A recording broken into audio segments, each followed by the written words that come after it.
लोग यहीं पे इकट्ठे हुए थे। 8 दिसंबर को यार क्या कर रहे हैं? जब दिल्ली विधानसभा चुनाव के नतीजे घोषणा किए गए थे तो हम लोग यहीं पे इकट्ठे हुए थे। मुझे याद है इसी खिड़की से मैंने सबको संबोधित किया था। हमारी 28 सीट आई थी,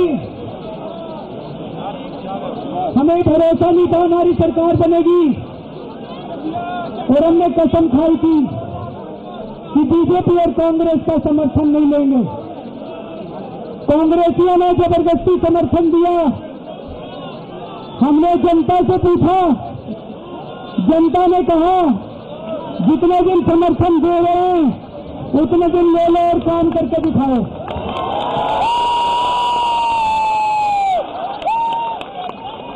हमारी 28 दिसंबर को सरकार बनी। 28 दिसंबर को हम सब लोगों ने शपथ ली थी। दोस्तों, हमारा सबसे बड़ा वादा था कि हम जन लोकपाल बिल पास करेंगे, भ्रष्टाचार के खिलाफ एक सख्त कानून पास करेंगे। इन कांग्रेसियों ने लिख के दिया था कि जन लोकपाल बिल का समर्थन करेंगे। दोस्तों, आज विधानसभा में जन लोकपाल बिल जब प्रस्तुत करने की कोशिश की गई तो बीजेपी और कांग्रेस वाले दोनों मिल गए।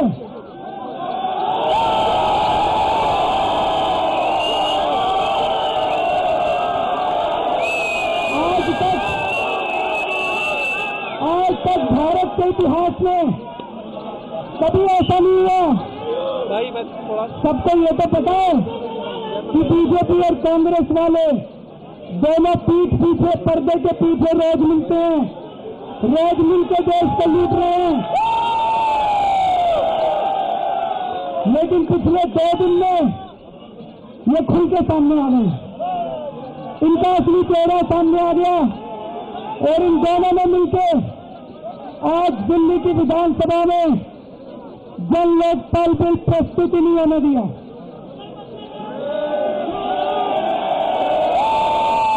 इन्होंने जन लोकपाल बिल गिरा दिया। दोस्तों, ऐसा क्यों हुआ? अरे भाई, क्योंकि अभी 3 दिन पहले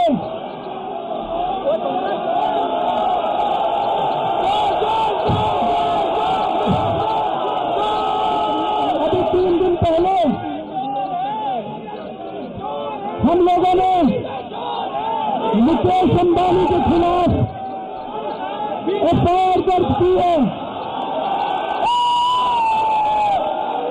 क्या कर रहा है यार भाई? अरे हेलो, अरे पैर से यार। मुकेश अंबानी के खिलाफ हम लोगों ने एफआईआर दर्ज की है। मुकेश अंबानी वो शख्स है जो इस देश की सरकार चलाता है। मुकेश अंबानी कहता है, मुकेश अंबानी ने कहा कि कांग्रेस मेरी दुकान है, मैं जब चाहूं कांग्रेस में जाकर जो मर्जी खरीद सकता हूं।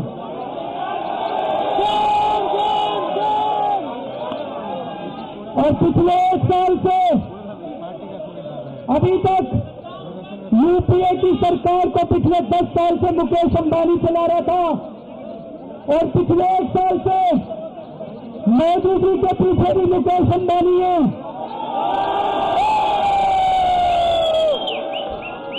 मोदी जी के पास इतना पैसा कहां से आता है? मोदी जी हेलीकॉप्टर लेके घूमते हैं, इतनी बड़ी बड़ी रैलियों का पैसा कहां से आता है? लोग बताते हैं कि मुकेश अंबानी इसके पीछे है। तो दोस्तों, जैसे हमने मुकेश अंबानी पे हाथ रखा, ये बीजेपी और कांग्रेस वाले दोनों इकट्ठे हो गए और इन दोनों ने मिलकर आज जन लोकपाल बिल पेश नहीं होने दिया। इनको ये लगा कि ये केजरीवाल के पास अभी तो एक छोटी सी एंटी करप्शन ब्रांच है, उसी से उसने नाक में दम कर रखा है। कल को अगर लोकपाल बिल आ गया, अगर जन लोकपाल बिल आ गया तो इनमें से आधे से ज्यादा जेल चले जाएंगे। इसलिए इन दोनों पार्टियों ने मिलकर आज जन लोकपाल बिल गिरा दिया। इनको यह भी डर था कि अगर ये सरकार चलती रही तभी तो मुकेश अंबानी और वीरप्पा मोइली को पकड़ा। थोड़े दिन में शरद पवार की भी बारी आ सकती है,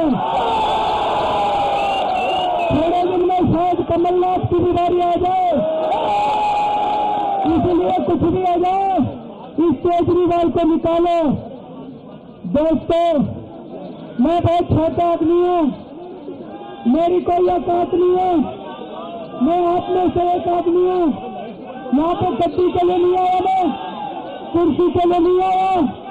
आज अगर लोकपाल बिल गिरा तो आज हमारी सरकार इस्तीफा देती है।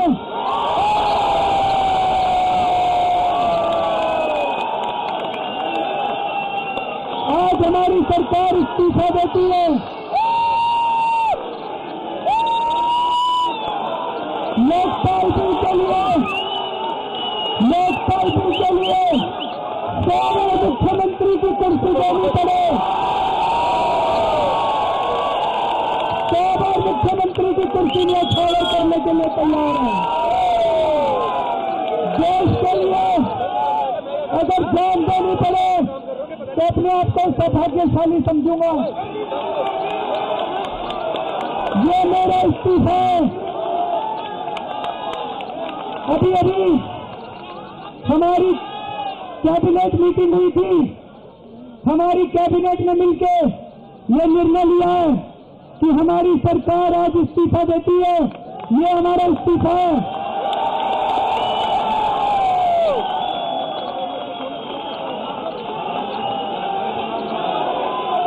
ये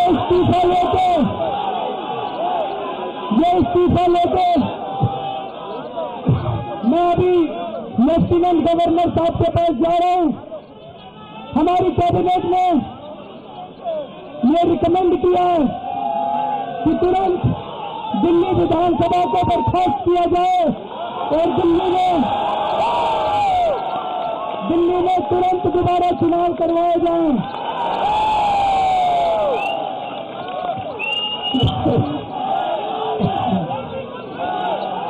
दोस्तों,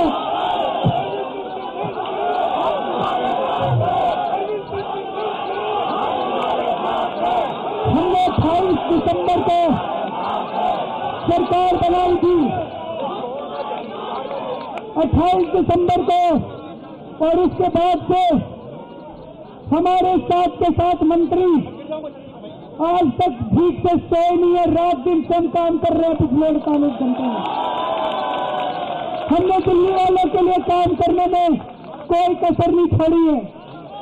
हमने बिजली के दाम कम करे, पानी के दाम कम करे, इन बिजली कंपनियों का ऑडिट करवाने के ऑर्डर करे, दिल्ली में भ्रष्टाचार कम करा। हमने पूरी साफ नीयत से ईमानदारी से काम करने की कोशिश करी। हो सकता है हमसे गलतियां हुई हैं,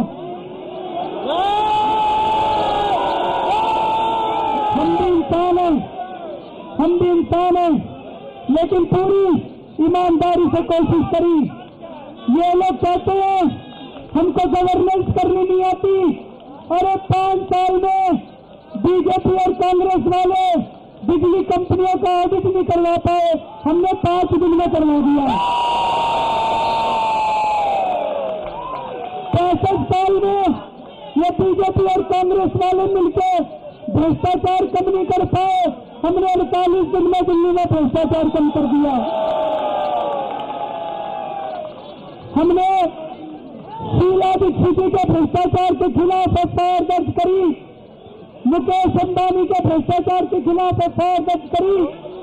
कहते हैं गवर्नेंस करो, ये सब मत करो। अरे भ्रष्टाचारियों को जेल भेजना ही तो गवर्नेंस होता है। और गवर्नेंस क्या होता है? और गवर्नेंस क्या होता है? ये भ्रष्टाचारी तो खूब घूमते रहे। मेरे को ये लगा कि हम भी अगर करोड़ों रुपए खा लेते और थोड़े से बीजेपी वालों को फेंक देते और थोड़े से कांग्रेस वालों को फेंक देते तो ये कहते बड़ी अच्छी गवर्नेंस चल रही है, तब ये कहते बड़ा अच्छा काम चल रहा है।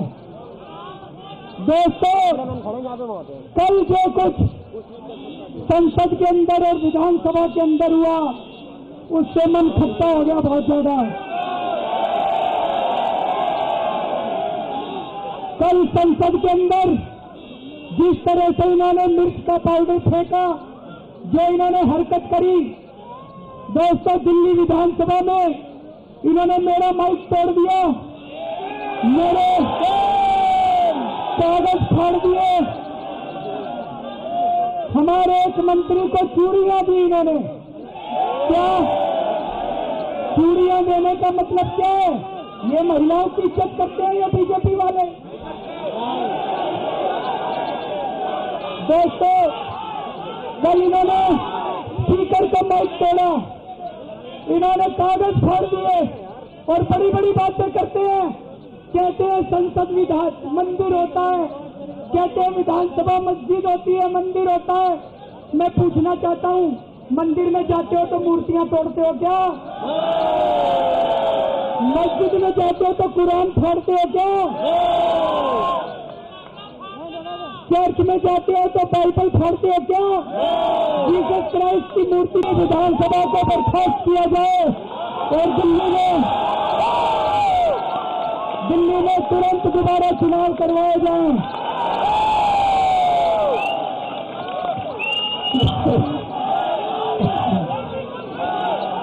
दोस्तों,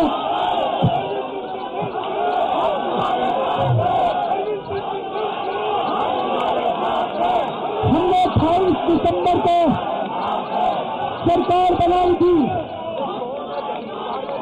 28 दिसंबर को, और उसके बाद से हमारे साथ के साथ मंत्री आज तक ठीक से सोए नहीं है, रात दिन से हम काम कर रहे हैं पिछले 48 घंटे में। हमने दिल्ली वालों के लिए काम करने में कोई कसर नहीं छोड़ी है। हमने बिजली के दाम कम करे, पानी के दाम कम करे, इन बिजली कंपनियों का ऑडिट करवाने के ऑर्डर करे, दिल्ली में भ्रष्टाचार कम करा। हमने पूरी साफ नीयत से ईमानदारी से काम करने की कोशिश करी। हो सकता है हमसे गलतियां हुई हैं, हम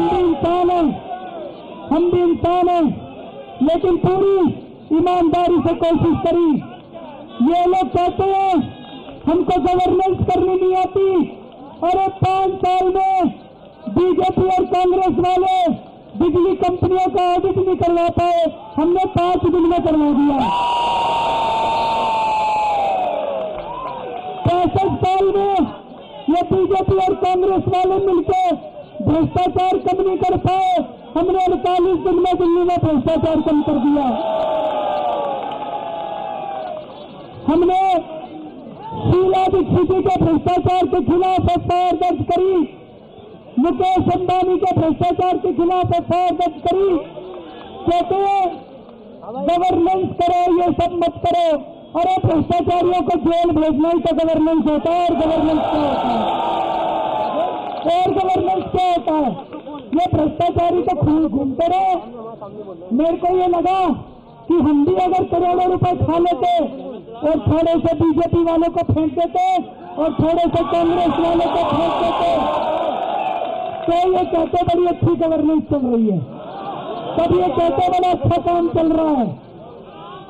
दोस्तों, कल जो कुछ संसद के अंदर और विधानसभा के अंदर हुआ उससे मन खट्टा हो गया बहुत ज्यादा।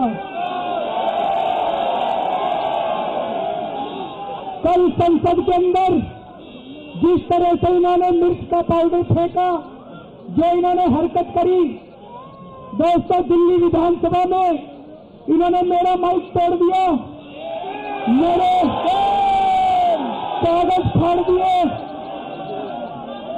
हमारे एक मंत्री को चूड़ियां दी इन्होंने।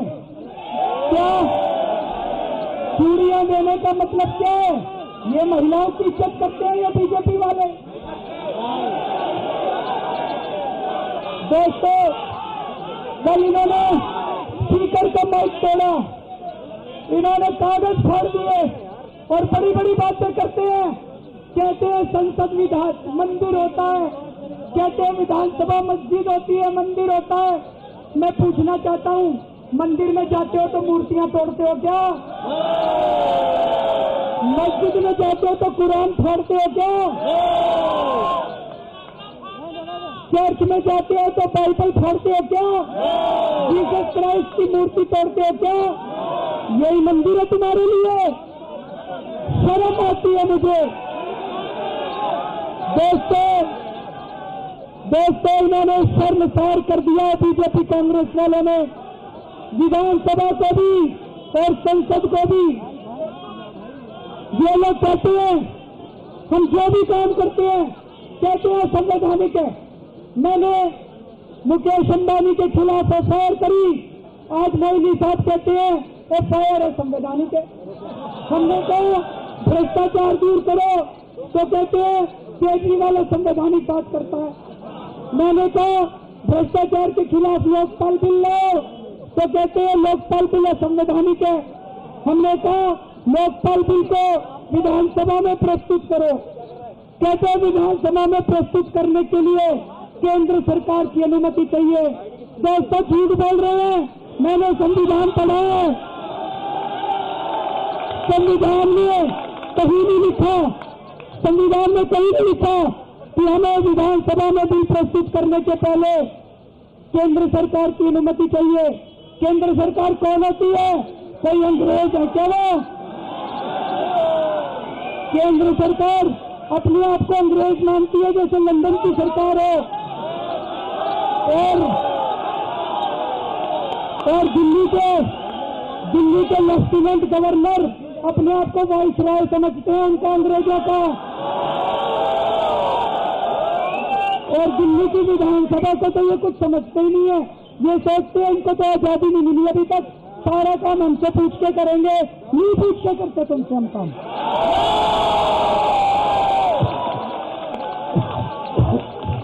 हम ये बात मानते केंद्र सरकार की, हम संविधान की बात मानेंगे। संविधान बाबा साहब अम्बेडकर ने पास किया था, हम संविधान की बात मानेंगे। संविधान के लिए मैं जान कुर्बान करने के लिए तैयार हूं। संविधान के लिए मुख्यमंत्री का पद त्याग देंगे। हमारा जन लोकपाल बिल पूरी तरह से संवैधानिक है। हम जो विधानसभा में इसको प्रस्तुत कर रहे थे वो पूरी तरह से संवैधानिक है। झूठ बोलते हैं ये लोग, भ्रष्टाचार करना चाहते हैं, ये बीजेपी कांग्रेस वाले मिल गए हैं।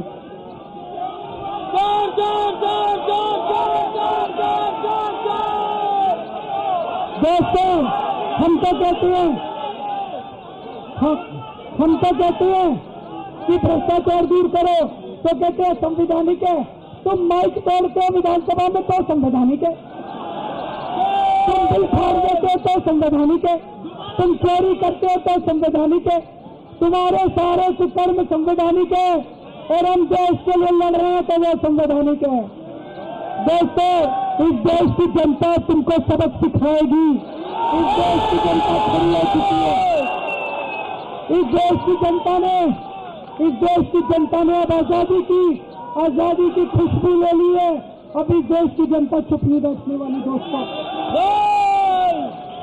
मैं अब यहाँ से लेफ्टिनेंट गवर्नर के पास जा रहा हूँ और मैं भगवान से प्रार्थना करता हूँ कि हे भगवान, हम बहुत छोटे लोग हैं, हमारे ऊपर कृपा करना, हमें सद्बुद्धि देना, और हे भगवान हमें मौका देना कि इस देश के लिए हम अपनी जान भी कुर्बान कर सकें। आप सब लोगों का बहुत बहुत शुक्रिया।